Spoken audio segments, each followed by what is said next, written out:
Bismillahirrahmanirrahim. Alhamdulillahirabbil alamin. Wassalatu wassalamu ala asyrafil anbiya'i wal mursalin sayyidina wa maulana Muhammadin wa ala alihi wa sahbihi ajma'in, amma ba'd. Yang kami hormati para pengurus Yayasan Takmir Masjid Manyar, yang kami hormati para pengurus KBIH Yatamam, yang kami hormati calon-calon tamu Allah, inggih menika calon jamaah haji ingkang tergabung dalam KBIH Yatamam maupun di luar KBIH Yatamam. Pada malam hari ini adalah merupakan hari yang ke-6 ya. Hari yang ke-6, mudah-mudahan ilmu yang sampean serap mulai hari pertama ngantos hari ke-6 ini benar-benar jadi ilmu yang manfaat, mangke jenengan mbutuhaken ilmu tersebut Allah maringaken dalanan panjenengan sak mangke disimpen oleh Allah, lajeng wancine jenengan butuh Allah memberikan kembali sehingga sampean pada saat melaksanakan haji atau yang terkait dengan haji jenengan saged ngelampai kanthi leres. Amin Allahumma amin. Selanjutnya mudah-mudahan sholawat serta salam tetap tercurahkan kepada junjungan Nabi besar Muhammad sallallahu alaihi wasallam ila yaumil qiyamah. Para bapak, ibu, calon jamaah haji yang kami hormati, untuk hari ke-6 ini yang pertama jadwalnya adalah masalah perjalanan atau proses perjalanan haji, ibadah haji mulai dari tanah air, kemudian ke Haramain, kemudian kembali lagi ke tanah air, baik tentang manajemen administrasinya atau mungkin kelakuan ibadahnya atau mungkin hal-hal yang lain yang dapat disentuh, yang akan disampaikan oleh Bapak Ustadz Haji Abdul Mu'id bin Zaid. Kemudian untuk lalar talbiyah kami serahkan kepada beliau. Untuk itu waktu dan tempat kami persilakan. Sumonggo, termasuk awalan bisuratil Fatihah.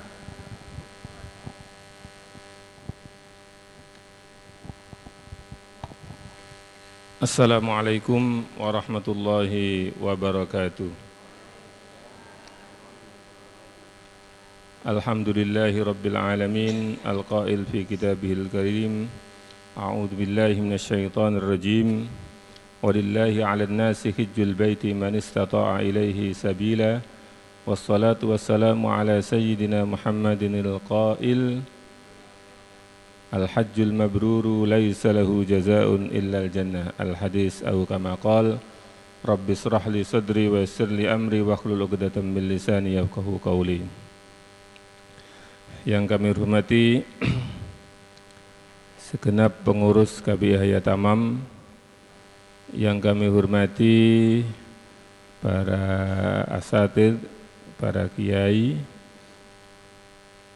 yang kami hormati para calon tamu-tamu Allah,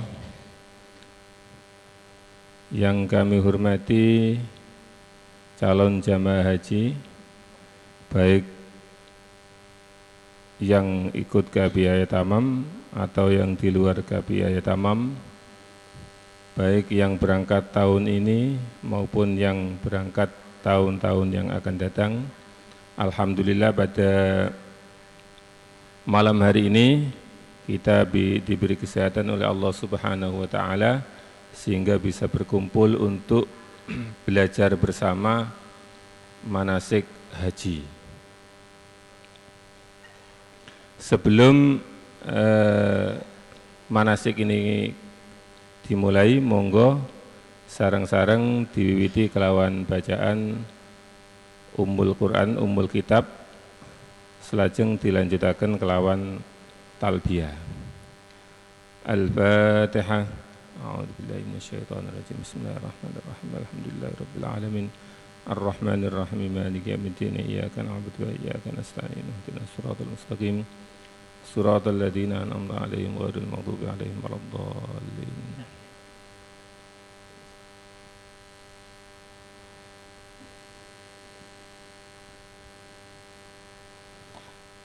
Monggo sareng-sareng maos talbiyah.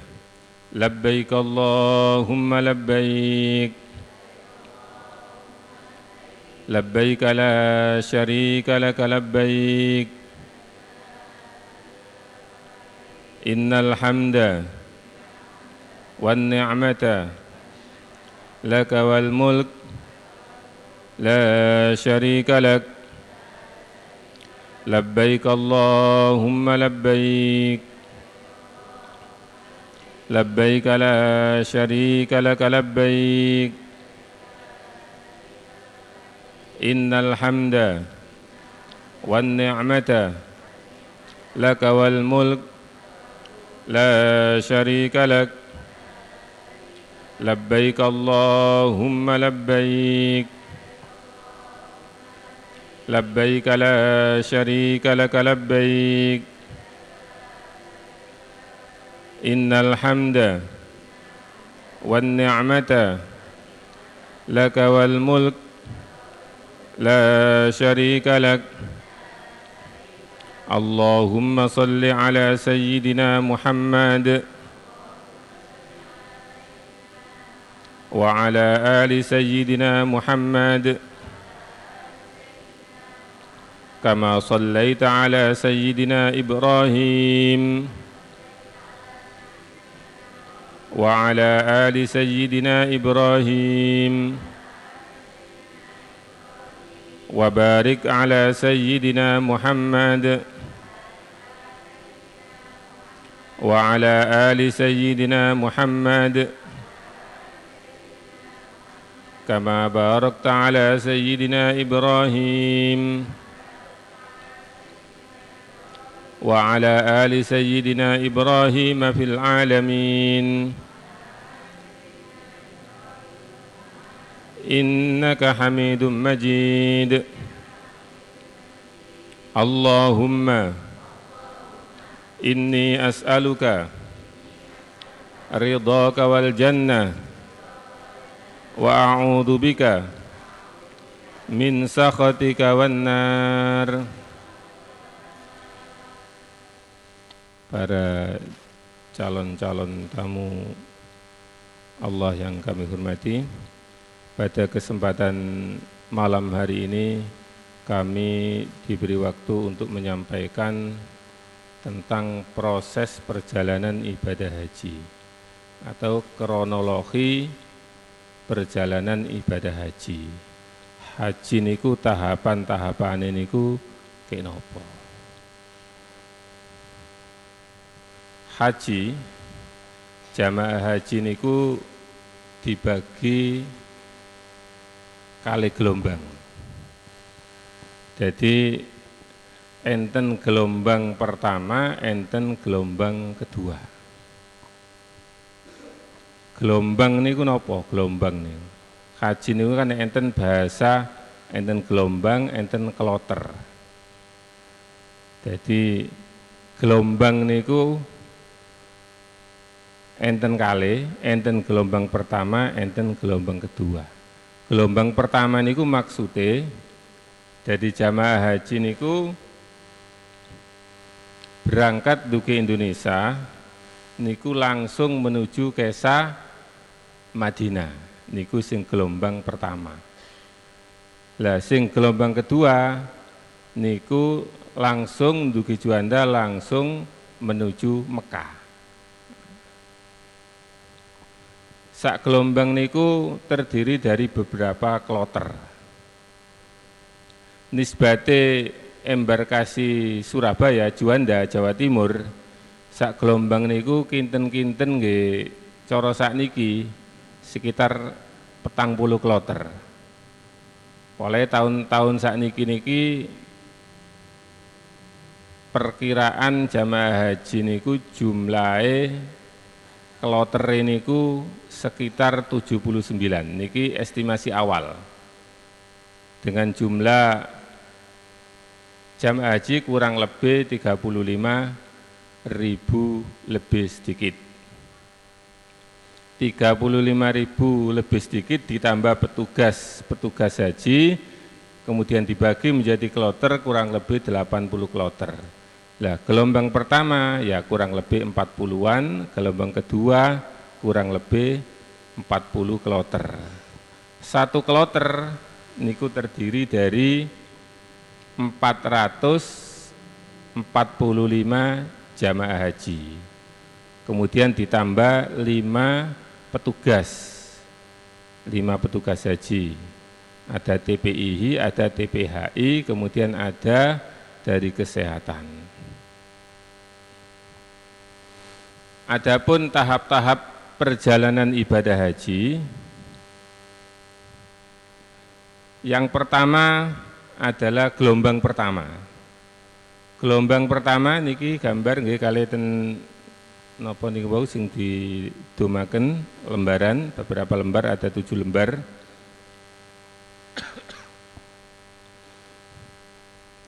Gelombang pertama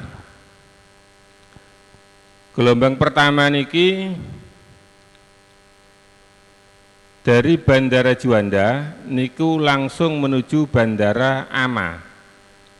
Bandara Ama niku singkatane Bandara Amir Muhammad. Ngapunten enten telepon.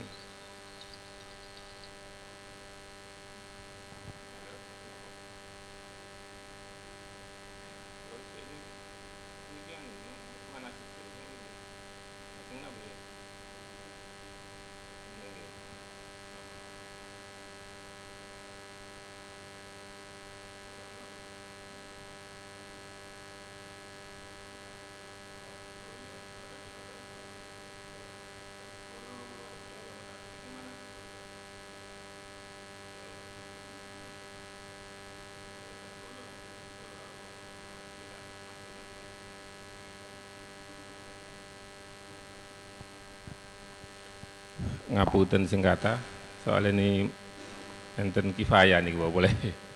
Enten kifayah badhe dibetoke sama masjid jam 10. Ngapunten dari kula nrimo telepon niku. Gelombang pertama dari Bandara Juanda niku langsung jamaah menuju Bandara Amir Muhammad Madinah.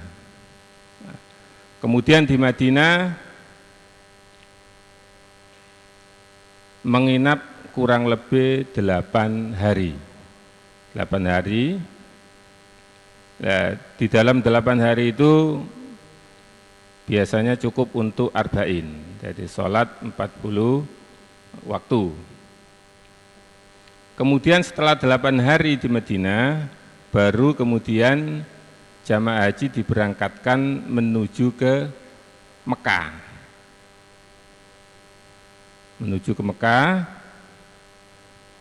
untuk melakukan haji atau umroh, tergantung nanti hajinya itu haji ifrad atau haji tamattu. Kalau haji tamattu berarti umroh dulu, dengan mengambil mikot dari Bir Ali.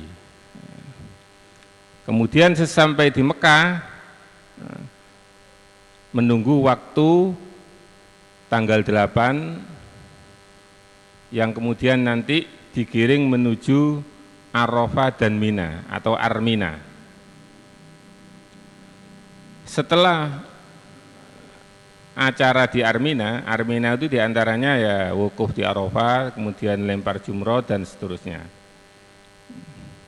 Setelah dari Armina, kemudian ya sudah nunggu jadwal pulang. Kembali ke tanah air. Ini gelombang pertama. Jadi gelombang pertama itu Madinah dulu, baru kemudian Mekah. Itu gelombang pertama. Adapun gelombang kedua dari Bandara Juanda itu langsung menuju Jeddah, Bandara KAIA. King Abdul Aziz International Airport. Nah, kemudian dari King Abdul Aziz itu kemudian langsung melakukan haji atau umroh. Tergantung hajinya, haji tamattu apa ifrad. Kalau haji tamattu berarti langsung dari Bandara King Abdul Aziz itu niat ikhram umroh dari King Abdul Aziz.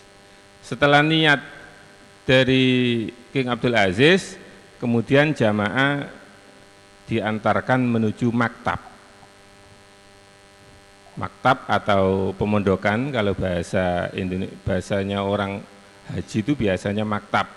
Walaupun sebenarnya maktab dengan pemondokan itu bahasanya mestinya enggak begitu, tapi sudah kadung umum bahwa maktab itu pemondokan, ya kita ikuti aja. Maktab sama dengan pemondokan. Jadi dari bandara kemudian niat ikhram haji atau umroh, kemudian jamaah diantar ke pemondokan. Dari pemondokan kemudian melanjutkan rukun-rukun haji atau rukun-rukun umroh sampai tuntas, sampai tahallul. Kemudian setelah melakukan rukun-rukun haji atau rukun-rukun umroh, jamaah ini menunggu waktu Armina, menunggu tanggal 8. Selanjutnya setelah tanggal 8, ketika masuk tanggal 8 baru kemudian jamaah ini digiring, diantar menuju ke Arafah untuk wukuf, kemudian ke Muzdalifah dan selanjutnya ke Mina untuk lempar jumroh dan menginap 3 hari di sana kalau ikut nafar sani, atau 2 hari di sana kalau ikut nafar awal. Setelah itu kemudian setelah bermalam di Mina selama 3 hari kemudian melakukan tawaf ifadah. Selanjutnya setelah tawaf ifadah, jamaah diberangkatkan menuju Madinah, menunggu jadwal diberangkatkan menuju Madinah. Di Madinah juga sama seperti gelombang pertama, yaitu kurang lebih 8 hari. Dari Madinah kemudian setelah 8 hari baru kemudian pulang ke tanah air, dari bandara Madinah langsung ke Juanda. Jadi intinya gelombang pertama itu Madinah dulu baru ke Mekah, kemudian kalau gelombang kedua Mekah dulu baru ke Madinah. Sehingga kalau kita nanti itu ikut gelombang pertama, maka yang namanya kain ikhram itu tidak usah ditaruh di tentengan, tapi ditaruh di kopor besar. Karena apa? Karena belum waktunya umrohnya nanti setelah dari Madinah. Tapi kalau gelombang 2, yang namanya kain ikhram itu harus ditaruh di tentengan, karena langsung umroh. Jadi perbedaannya itu. Jadi dari bandara, ini Bandara Juanda, kalau gelombang pertama itu langsung menuju Bandara Amir Muhammad, nah, langsung ke Madinah, Bandara Amir Muhammad ini. Tapi kalau gelombang kedua tidak ke Madinah tapi langsung ke Jeddah, dari Bandara Juanda langsung ke King Abdul Aziz alias ke Mekah.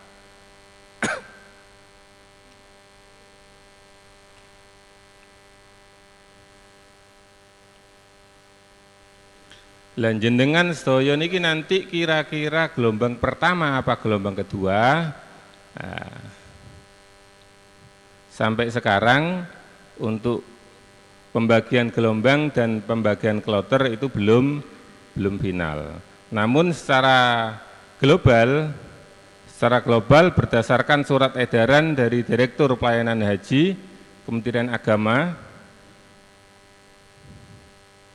seperti jadwal yang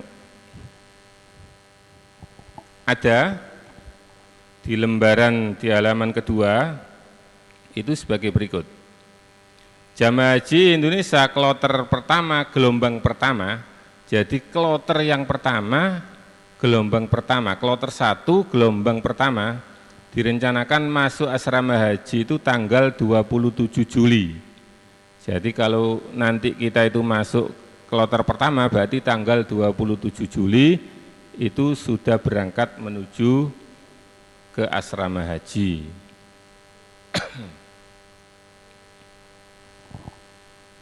Kemudian untuk gelombang kedua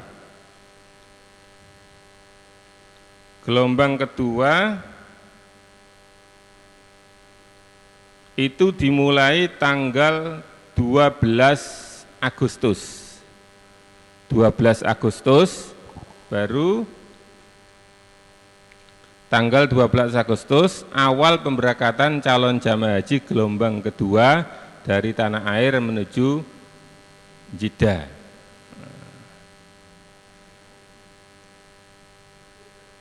Ini jadwalnya dan diperkirakan nanti wukuf di Arafah itu kemungkinan hari Kamis.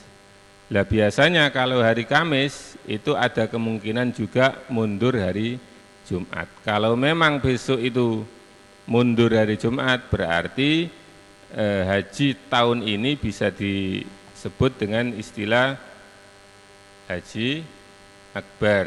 Istilahnya orang Jawa Haji Akbar. Ini jadwalnya. Lah kita nanti perkiraannya kapan? Beberapa hari yang lalu kita dapat edaran dari Kemenak hasil Qur'a urutan daerah di wilayah Jawa Timur. Untuk yang kloter pertama itu kemungkinan besar adalah Kabupaten Kediri. Kediri di halaman terakhir, di lembaran halaman terakhir. Jadi urutan pertama Kabupaten Kediri, kemudian Nganjuk, Trenggalek, Tulungagung, Blitar, kemudian Bojonegoro, Tuban, Lamongan, ini sampai kemudian Gresik ini terakhir. Kabupaten Sidoarjo, Gresik, Jombang, Mojokerto, kota, kemudian kota Surabaya. Surabaya terakhir. Jadi untuk grup yang nomor 7 ini kabupaten yang ada di wilayah kerja 5 Surabaya yang meliputi Sidoarjo, Gresik, Jombang, Mojokerto dan kota Surabaya. Ini estimasinya adalah gelombang kedua. Kemudian kloter-kloter agak akhir. Tapi ini estimasi awal. Kadang-kadang Qur'an ini kadang-kadang berubah. Artinya berubah itu karena teknis. Biasanya kendalanya perubahan itu misalnya untuk yang kloter pertama Kabupaten Kediri misalnya. Ketika sampai pada hari H, beberapa hari sebelum hari H, ternyata visanya belum keluar, maka otomatis yang belakang ini, yang ada di wilayah kerja 5, ini yang nantinya ngisi. Karena yang ada di wilayah kerja 5, yakni di kolom nomor 7, di baris nomor 7 ini, yang meliputi Sidoarjo, Gresik, Jombang, Mojokerto, dan Surabaya, ini masuk kloter penyangga. Artinya kloter penyangga itu, kalau kloter-kloter di kabupaten lain gak siap berangkat, gak siap itu karena secara administrasi belum lengkap, visanya belum keluar atau apanya yang ada masalah, itu yang ada di baris ke-7 yang meliputi wilayah kerja 5, Sidoarjo, Gresik, Jombang, Mojokerto itu siap diberangkatkan. Jadi jenengan ini kloter-kloter penyangga.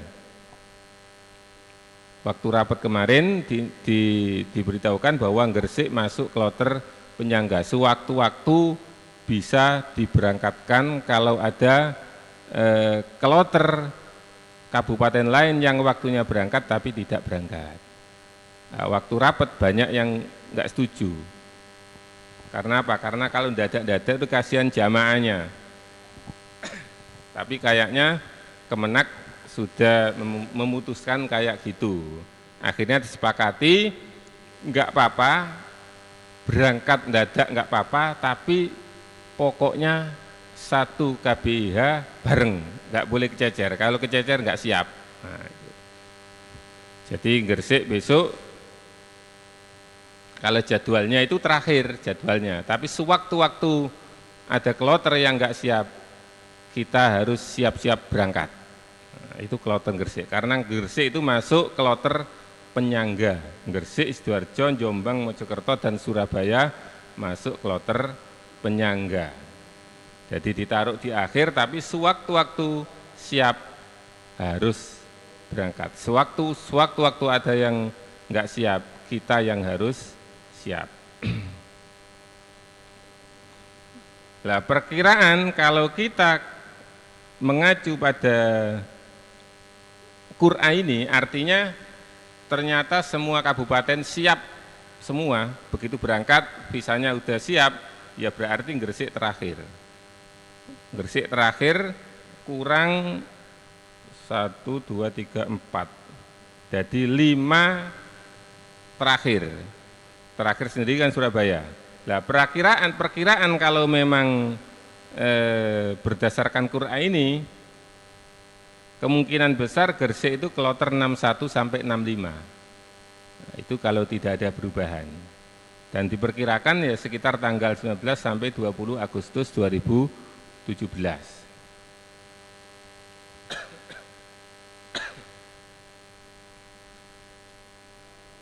Tapi ini perkiraan, jangan kok terus dipatok tanggal itu enggak. Karena memang Qur'an itu berubah-ubah, karena administrasinya memang kadang-kadang tahun-tahun kemarin, 2 tahun kemarin itu banyak yang berubah. Jadi sudah dijadwal awal ternyata enggak siap. Banyak surat-surat yang belum selesai, akhirnya yang dari Surabaya dan Gresik yang maju.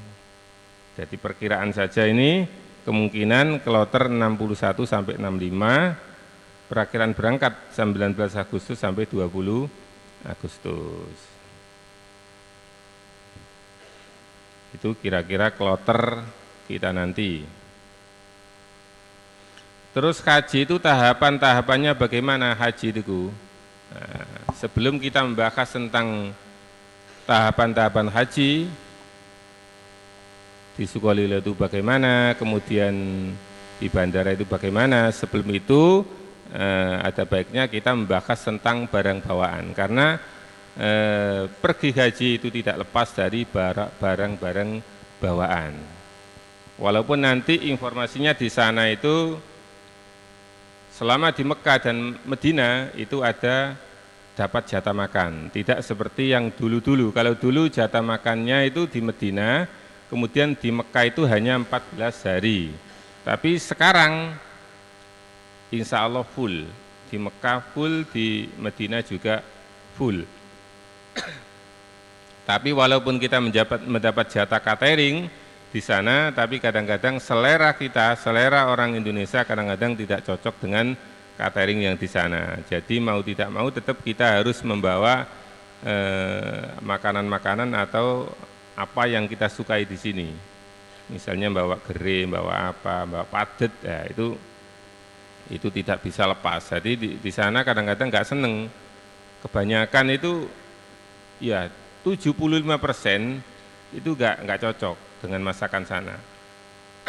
Walaupun masakannya itu sudah ala Indonesia, cuma ya nggak tahu, banyak yang nggak cocok. Terkait dengan barang bawaan atau sekara itu ada 2, jadi ada koper besar dan tentengan. Isi koper besar antara lain pakaian secukupnya beserta deterjen, jadi untuk umba-umba itu sampai disiapkan. Tapi kalau jenengan enggak di sana nanti pakai jasa laundry ya enggak apa-apa. Kalau yang uangnya lebih enggak apa-apa. Kemudian gunting kecil itu sampai bawa nanti. Untuk apa gunting kecil? Untuk cukur ketika tahallul. Jadi nanti bawa sendiri-sendiri. Tapi gunting kecil ini nanti jangan ditaruh di tas tentengan, tapi di koper besar. Karena kalau di tentengan nanti kena razia di pemeriksaan, nanti dirampas.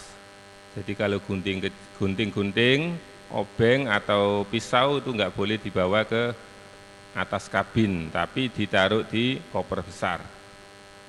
Kemudian bahan makan yang kering dan peralatan makanan seperti beras atau mie instan. Walaupun di sana itu larangan, nggak boleh masak. Di Mekah dan Madinah itu karena sudah disediakan makan di sana sehingga nggak boleh masak. Tapi faktanya di sana tetap saja mereka itu masak. Tapi ya hati-hati karena masaknya di kamar, tidak ada dapurnya. Sekarang maktab di sana itu tidak ada dapurnya, tidak seperti haji-haji yang dulu. Kalau yang dulu setiap berapa kamar itu ada tempat untuk masak. Kalau sekarang tidak ada, karena maktab sekarang itu hotel bintang 4. Jadi rata-rata hotel bintang 4 tidak ada tempat untuk masak. Jadi masak ya di kamarnya sendiri-sendiri. Kemudian terminal listrik, kain ikhram bagi jamaah gelombang 1 itu supaya ditaruh di koper besar. Karena jamaah haji akan menuju ke Madinah dulu. Artinya kain ikhram tidak dibutuhkan waktu datang di bandara, karena bandaranya bandara Madinah. Kemudian yang kelima, terminal listrik, sampai bawa colokan listrik. Lah colokan listrik itu kalau bisa buat sendiri, jangan beli yang jadi. Karena yang jadi itu kabelnya kecil atau kabelnya besar tapi dalamnya kecil. Di sana tidak akan kuat, langsung rusak kalau sampai pakai yang beli jadi. Jadi kalau bawa colokan terminal itu bikin sendiri aja. Kabelnya cari yang kabel besar, yang asli tembaga. Karena kalau kabel yang beli jadi begitu dipakai langsung terbakar, kebanyakan gitu. Karena apa? Karena kompor-kompor di sana tidak seperti di sini. Alat-alat masak semuanya listrik, minimal itu 2000 wattnya. Jadi kompor 2000, kompor 2000, kemudian pemanas pemanas air itu 1700, enggak ada yang wattnya di bawah 1000 itu. Jadi kalau misalnya sampai beli kompor di sana sampai bawa pulang, di sini wattnya cuma 900, ya nggak ngangkat. Soalnya di sana itu listriknya nggak tahu, nggak ada pokoknya besar sekali. Kemudian tali jangan lupa nanti juga dibawa, tali untuk jemuran, kemudian serta penjepitnya, payung, beniti, kantong plastik itu jangan lupa nanti dibawa. Kemudian yang tas tentengan, buku manasik nanti dibawa. Buku manasik di sini yang dari ya Idris Salan, kemudian yang lembaran kecil yang ada tulisannya apa itu, rangkaian ibadah haji, ya itu ya 1 lembar untuk memudahkan kita nanti di sana. Kemudian peralatan mandi, sabun dan surutnya sampai baca sendiri nanti mana yang ditaruh di tas tentengan, mana yang ditaruh di tas besar. Kemudian termasuk nanti bawa fotokopi bukti setoran haji dan PPh juga nanti dibawa. Nanti sebelum berangkat kami dari KBA Tamam akan mendatangi rumah jenengan terkait surat-surat, ini surat yang harus dibawa ini, insya Allah dari KBA akan mendatangi rumah jenengan mungkin H-3 setelah surat masuk asrama haji keluar, baru kita akan mendatangi jenengan untuk ngecek barang bawaan mana yang boleh, mana yang tidak boleh. Terkait dengan barang bawaan yang dilarang, jangan membawa barang-barang yang menyerupai bom, apalagi bom, atau pistol mainan, nggak boleh juga, pistol mainan nggak boleh dibawa. Benda cair yang berlebihan, terutama di koper besar. Kemudian jimat, ke sana juga jangan bawa jimat. Karena beberapa kasus ada yang bawa jimat itu tertahan di imigrasi agak lama. Karena negara sana itu alirannya ya aliran kayak gitu, aliran yang anti jimat. Jadi kalau bawa sabuk ya gak usah dikasih jimat-jimat itu. Kalau memang ada jimat taruh di koper besar aja. Karena pemeriksaan ketika ada jimat itu malah tanyanya itu agak banyak kalau ada jimatnya itu. Jadi nggak usah bawa kayak gitu. Selanjutnya kronologi perjalanan ibadah haji ya. Setelah kloter ditentukan oleh Kementerian Agama wilayah Jawa Timur, kemudian kita mendapatkan surat masuk asrama haji, kemudian kita diberangkatkan menuju ke asrama haji Sukolilo. Sebelum berangkat disunahkan sholat safar 2 rakaat. Jadi sebelum berangkat sunat sholat safar 2 rakaat. Caranya nanti besok, artinya besok ada materi untuk masalah sholat, termasuk toharo, sholat safar, kemudian jamak, kemudian sholat jenazah, karena di Mekah Madinah itu setiap waktu pasti ada jenazah, setiap waktu pasti ada sholat jenazah. Kemudian insya Allah nanti juga akan disampaikan sholat gerhana, karena besok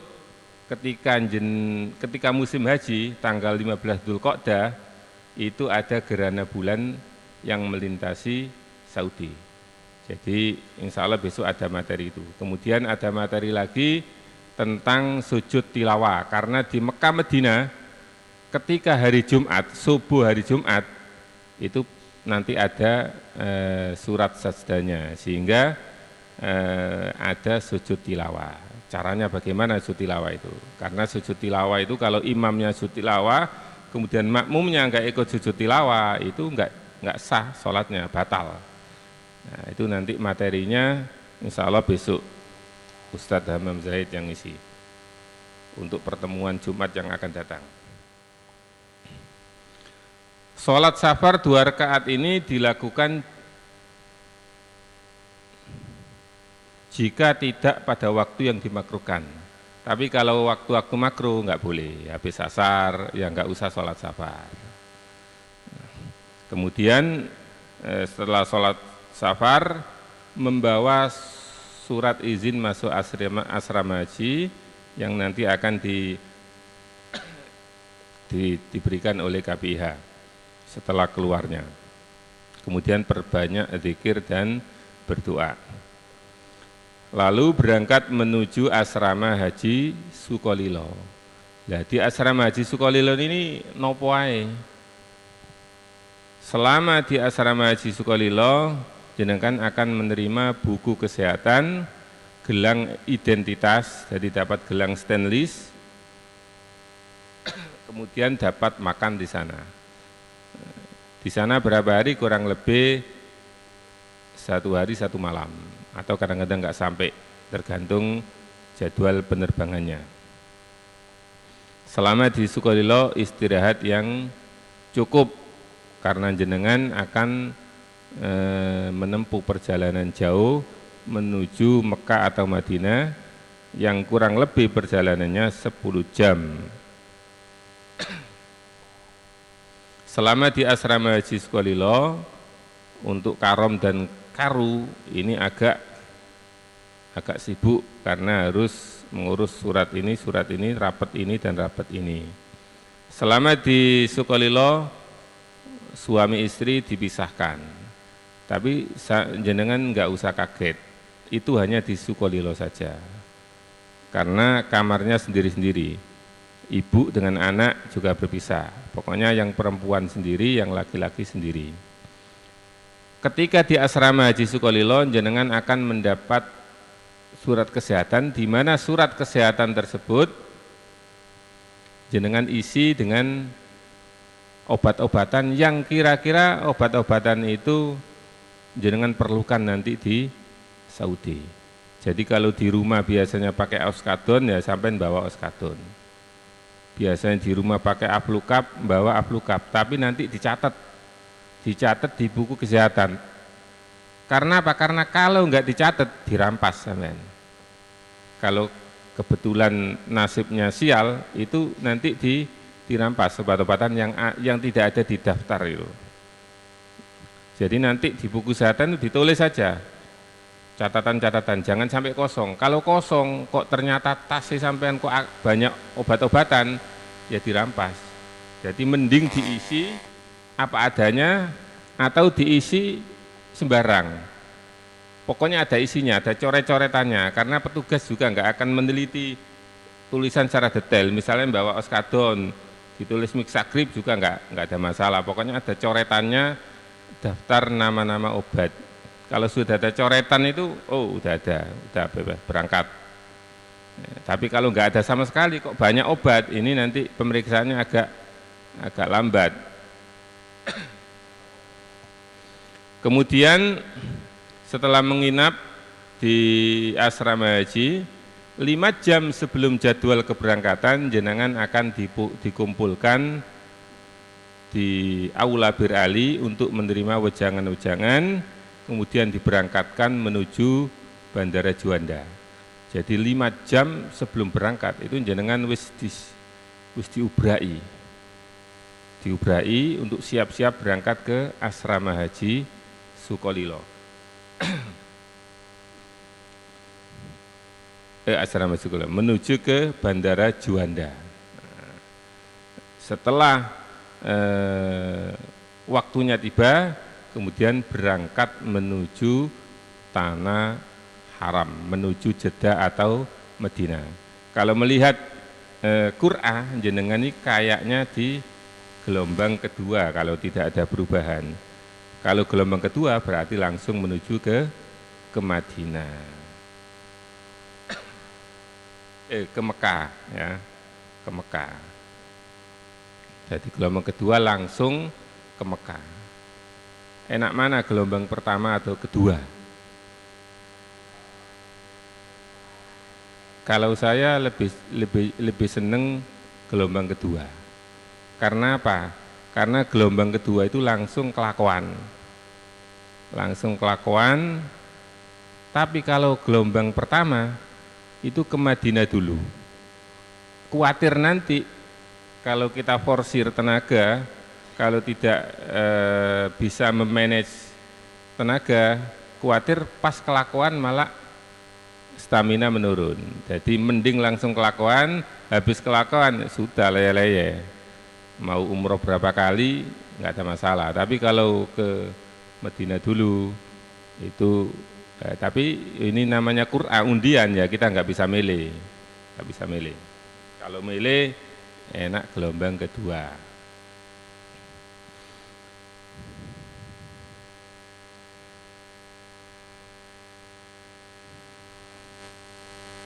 Setelah memasuki pesawat yang akan membawa jamaah haji menuju Mekah atau Madinah, di dalam pesawat nanti tentunya kita akan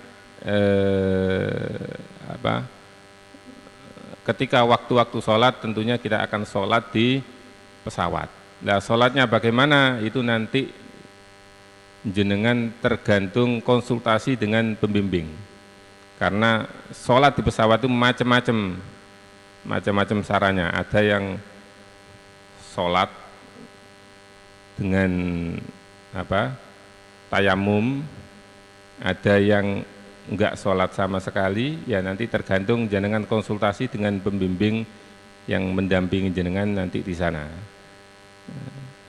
Jangan melihat orang lain, karena satu kloter itu macamnya sholat itu banyak. Artinya ada yang tayamum bawa debu, ada yang tayamumnya pakai dinding-dinding pesawat. Jadi dinding pesawat, karena kalau dilihat dengan mikroskop kan ada debunya, itu dibuat untuk tayamum. Ada yang enggak pakai wudhu, enggak pakai apa, jadi sholat lihurmatil wakti. Ada yang enggak sholat sama sekali. Caranya itu banyak. Nah, ini nanti besok ketika waktu bahas sholat jangan tanyakan ke yang ngisi materi sholat. Kemudian ketika di dalam pesawat biasanya jamaah haji itu diworo-woroi. Saat ini kita sudah sampai di Yalamlam. Biasanya begitu, umumnya begitu. Lah, sebagian jamaah ada yang memulai ikhram itu ketika di atas Yalamlam. Di atas Yalamlam. Karena mikotnya haji Indonesia adalah Yalamlam. Itu menurut fikih, menurut kitab-kitab fikih ada di Yalamlam. Nah, sehingga ketika pesawat berada di atas Yalamlam diworo-woroi oleh pramugari. Tapi jenengan gak usah kaget. Artinya wis sampean tanyakan ke pembimbing nanti gimana. Itu nanti ikhramnya mulai dari mana? Dari pesawat atau dari King Abdul Aziz? Karena memang dari pesawat itu sudah ada satu kloter ada yang ikhram dari pesawat, pasti itu ada. 1-2 pasti ada yang mulai ikhram dari pesawat. Tapi kalau menurut saya pesawat ke Saudi itu tidak melewati Yalamlam. Jadi pramugari ketika pramugari menyampaikan bahwa pesawat ini di atas Yalamlam, itu saya kok gak percaya. Karena aturan mainnya itu tidak lewat Yalamlam. Jadi aturan internasional pesawat dari Indonesia menuju Saudi itu tidak melewati Yalamlam. Yalamlam itu posisinya berada di mana itu? Di selatannya Mekah. Padahal pesawat yang menuju Saudi itu semuanya lewat timur laut. Jadi arahnya dari sana, timur laut. Padahal Yalamlam itu di sana, jadi nggak ngeliwati. Dan saya amati beberapa tahun terakhir ketika jamaah umroh dan haji itu pesawat juga nggak melewati Yalamlam. Tapi pramugari setiap di atas, nggak tahu di atas mana, itu pasti mengumumkan kayak gitu. Nah, dari faktanya tidak. Biar tahu jenengan Yalamlam itu di sini. Yalamlam. Nah, ini Yalamlam itu di sini. Nah, mikot Yalamlam itu di sini. Sementara Mekah itu di sini. Mekah di sini, Yalamlam di sini. Lah pesawat itu nggak lewat sini, malah lewat sini, sekitar mikot Zatu Irkin. Tapi faktanya di pesawat saya dengar nanti melewati Yalamlam. Nggak tahu itu, saya juga sempat protes tapi ya nggak digubris. Karena faktanya sebenarnya nggak lewat sini gitu loh. Dulu memang mikotnya Indonesia Yalamlam karena apa? Karena lewat laut. Karena lewat laut. Lah karena lewat udara sekarang itu lewatnya sini.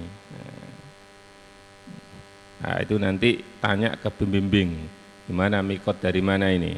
Selama ini dia tamam mikotnya menggunakan mikot King Abdul Aziz. Nah, selanjutnya setelah pesawat nyampe di King Abdul Aziz, anggaplah kita ini gelombang kedua, ya, langsung sampai di King Abdul Aziz. Di bandara King Abdul Aziz bagi gelombang 2. Setiba di bandara King Abdul Aziz, jamaah haji akan dikumpulkan di ruang pemeriksaan barang dan paspor serta buku kesehatan.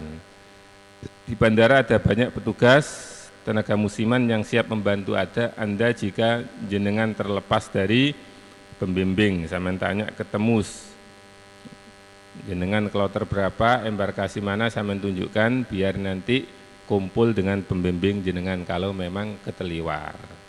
Nah, kemudian dari King Abdul Aziz ini, karena anggaplah kita di gelombang kedua, maka dari sini mulai niat ikhram. Nah, niat ikhram dari King Abdul Aziz ini. Tentunya niat ikhram ya setelah pemeriksaan selesai.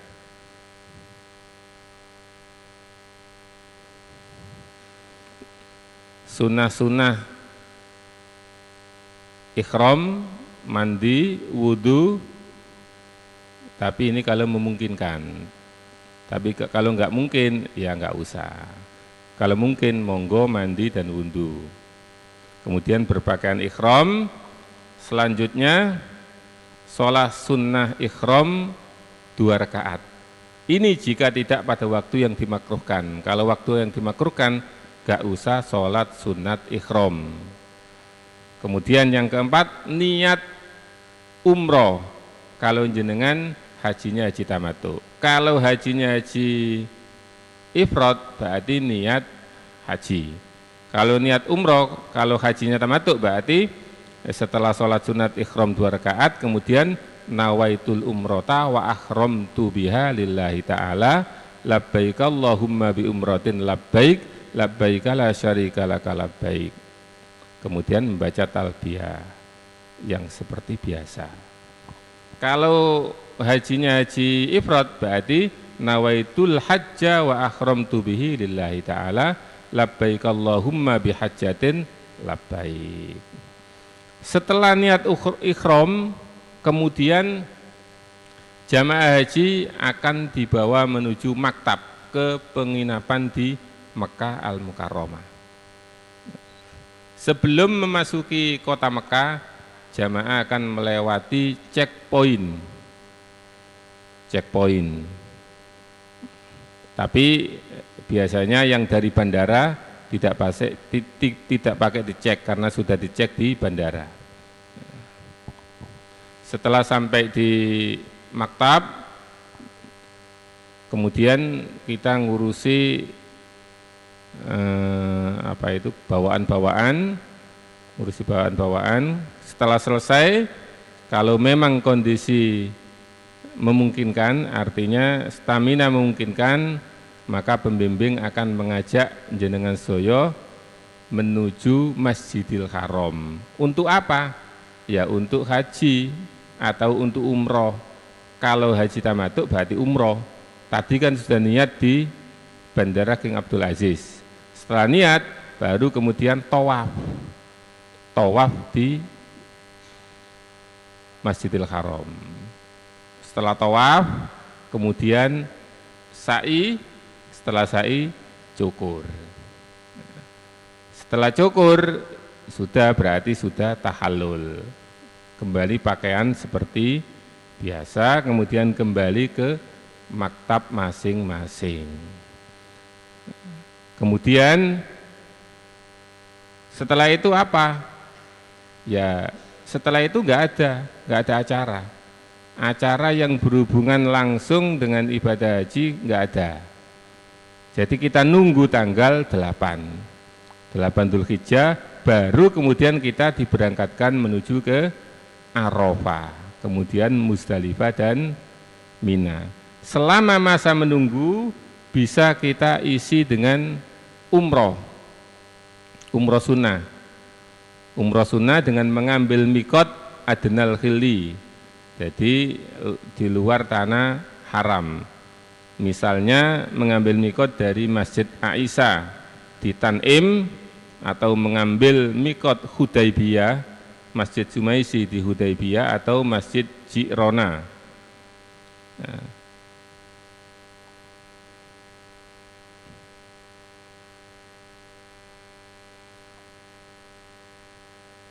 mikot Ji'rona itu jaraknya kurang lebih ya 25 kilo dari Mekah. Yang paling dekat adalah dari Masjid Siti Aisyah, yakni Tan'im. Nah, selama menunggu sampai tanggal 8 itu kita bisa memperbanyak umroh sunat. Walaupun sebagian ulama, terutama mazhab yang di Saudi, itu tidak memperbolehkan umroh sunat. Artinya umroh itu cukup pisanto. Tapi kita di Indonesia yang kebanyakan menganut mazhab 4, itu diperbolehkan umroh balik-balik. sebelum melaksanakan haji umroh balik-balik itu nggak apa-apa. 1 hari, 2 kali, 1 hari, 1 kali tergantung stamina jenengan. Kalau kondisi tidak memungkinkan ya jangan dulu, karena kita belum melakukan haji. Nah, kemudian tanggal 8 setelah beberapa hari jamaah calon haji menginap di pembentukan Mekah, tanggal 8 calon jamaah haji diberangkatkan menuju Padang Arafah untuk persiapan wukuf di Arafah esoknya. Jadi tanggal 8 itu sudah berangkat ke Arafah. Wukufnya masih tanggal 9. Kenapa kok tidak berangkat tanggal 9 saja? Ya karena Indonesia itu jamaahnya banyak, 200.000 lebih. Kalau diberangkatkan mepet pas waktunya wukuf, khawatir nanti gak kaumanan waktunya wukuf. Karena wukuf di Arafah waktunya itu tanggal 9 mulai waktu zuhur sampai subuh tanggal 10. Kalau diberangkatkan tanggal 9 langsung waktu itu dengan 200.000 jamaah Indonesia dikhawatirkan enggak nututi. Makanya tanggal 8 langsung digiring menuju ke Arafah. Walaupun sebenarnya sunnahnya itu sebenarnya sebelum ke Arafah tanggal 8 itu bermalam di Mina. Jadi malam tanggal 9 itu mestinya bermalam di Mina, tidak langsung ke Arafah. Tapi pertimbangan Indonesia langsung ke Arafah karena pertimbangan terlalu banyak jamaah haji, dikhawatirkan kececer, khawatir wukufnya yang enggak nututi. Padahal wukuf itu rukunnya haji, sementara bermalam di Mina malam tanggal 9 itu sunnah. Walaupun menurut Imam Nawawi masuk ke tanah Arafah sebelum zuhur tanggal 9 termasuk bid'ah menurut Imam Nawawi. Jadi masuk Arafah sebelum zuhur tanggal 9 itu di dalam kitabnya Imam Nawawi disebut, sebagian ulama mengatakan bid'ah qabihah. Tapi ya itu tadi pertimbangannya, wukuf rukun, bermalam di Mina sunnah, sehingga kita buru rukunnya. Karena waktunya wukuf itu terbatas, sangat terbatas.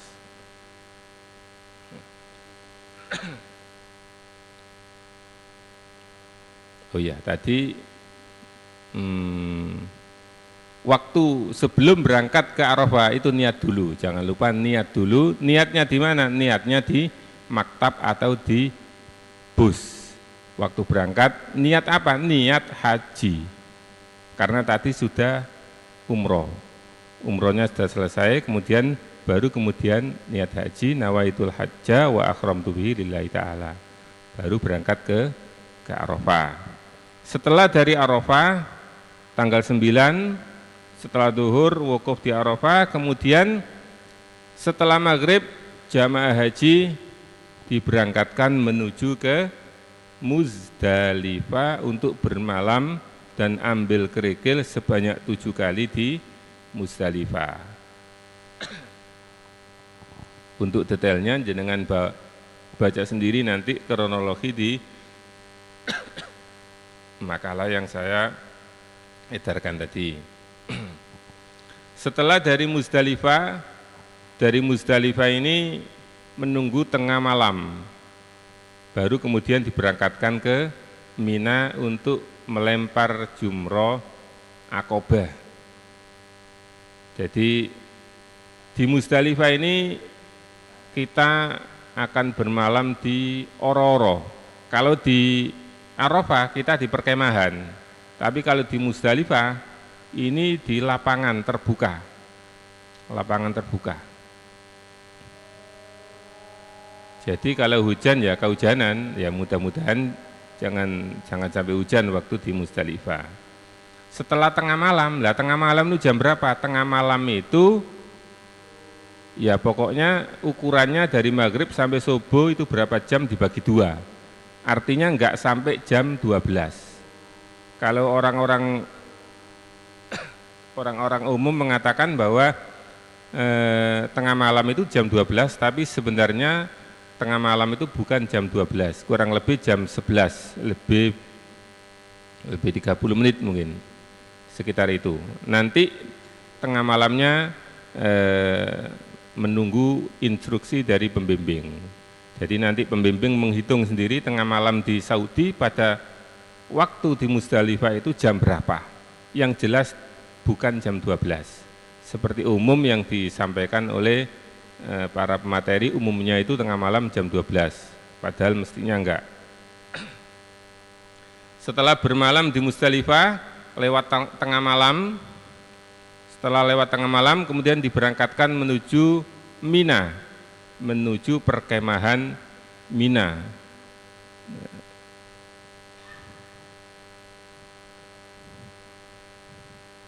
Di Musdalifah ini jangan sampai kita keluar dari pagar.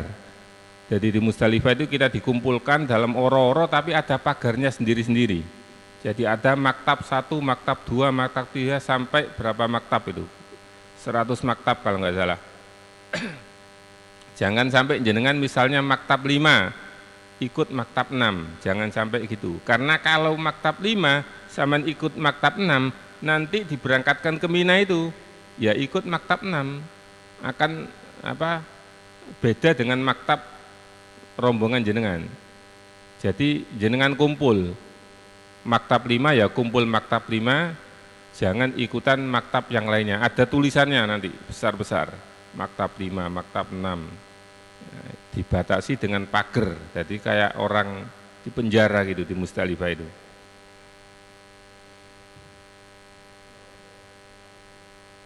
Setelah itu kemudian menuju ke Mina, menuju ke perkemahan. Setelah sampai di perkemahan, kalau memang kondisi kuat, jenengan akan dibawa pembimbing menuju Jamarot, tempat melempar jumroh, untuk melempar jumroh Aqobah tok. Jadi melempar jumroh Aqobah tok atau jumroh kubro. Setelah melempar jumroh kubro, kemudian cukur. Nah, setelah cukur ini, maka disebut tahallul awal.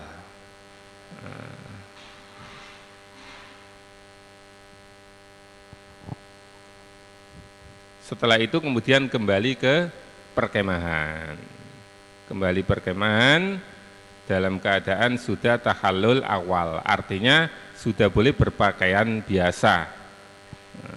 Jadi sudah boleh melakukan larangan-larangan ihram kecuali yang berhubungan dengan perempuan.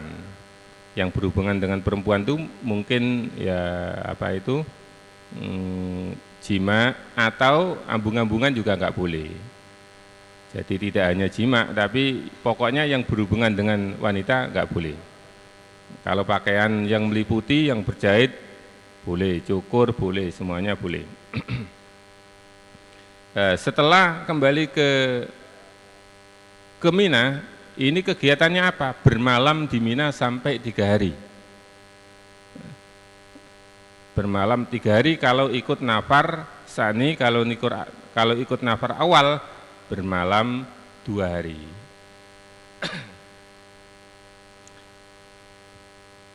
Siangnya ketika malamnya bermalam 3 hari, siangnya kita melempar jumroh 3, jumroh ula, wusto, Aqobah. Setiap jumroh 7 kerikil. Jadi setiap hari berangkat ke Jamarot. Kalau kemahnya dekat ya enak, tapi kalau kemahnya jauh ya itu nanti pertimbangan pembimbing, mungkin lemparnya nanti direkayasa. Artinya direkayasa itu tidak harus setiap hari ke Jamarot, mungkin dikumpulkan di terakhirnya kalau memang jauh. Ya mudah-mudahan perkemahnya tidak jauh. Artinya tidak jauh itu ya paling dekat itu ya 2 kilo. Jadi walaupun enggak jauh itu paling dekat 2 kilo. Karena perkemahan Indonesia itu dari Jamarot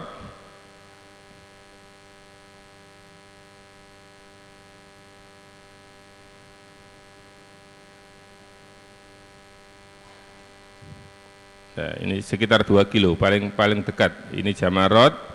Ya, kemudian perkemahan Indonesia ini di sini sekitar sini, di sekitar terowongan Muaisim. Jadi minimal sak parek-pareke 2 kilo.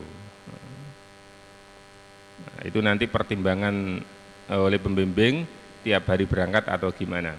Setelah melempar jumroh 3 hari dan bermalam 3 hari untuk nafarsani, kemudian jamaah haji kembali ke Mekah tanggal 13 kalau nafarsani, kembali ke Mekah, ke maktab, artinya setelah tiba di maktab kemudian tawaf ifadah. Setelah tawaf ifadah kemudian sa'i. Setelah sa'i ya udah pulang. Pakai cukur apa enggak? Enggak pakai cukur karena kita sudah cukur waktu setelah lempar jumrah akobah. Jadi setelah sa'i enggak pakai cukur. Saya kira waktunya sudah melampaui 6 menit. Saya kira itu yang bisa saya sampaikan. Walaupun tidak bisa secara tuntas kami sampaikan, namun jenengan sudah mendapatkan makalah yang saya sampaikan, jadi nanti dibaca sendiri-sendiri di rumah, mudah-mudahan bisa dipahami. Itu yang bisa saya sampaikan pada materi proses perjalanan ibadah haji di tanah air dan di Haramain. Mohon maaf barangkali apa yang saya sampaikan ada yang kurang berkenan di hati calon jamaah haji. Akhirul kalam, assalamualaikum warahmatullahi wabarakatuh.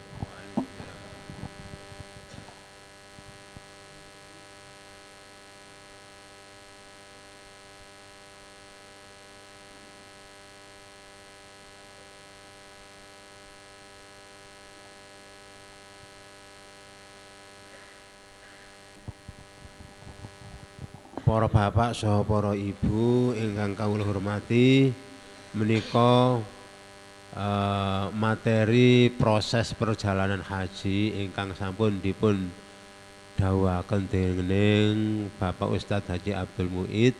Mugi-mugi bermanfaat lan saged dipahami. Salajengipun acara ingkang nomor 2 inggih menika ini masalah pamungkase haji niki. Ganggu menika niku masalah haji pamungkas. Nggih menika masalah macam-macam tahallul.